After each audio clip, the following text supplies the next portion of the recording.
Trevor hasn't slept in a year. His body is falling apart, his mind slipping into madness.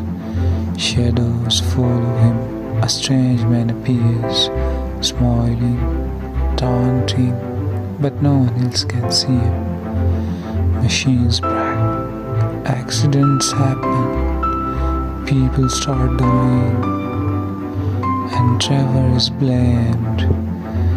He's terrified, paranoid, desperate for answers. But the truth is buried deep inside his own mind.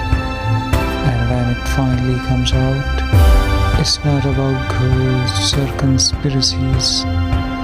It's about guilt, crushing, unbearable guilt that's been eating him alive every sleepless night.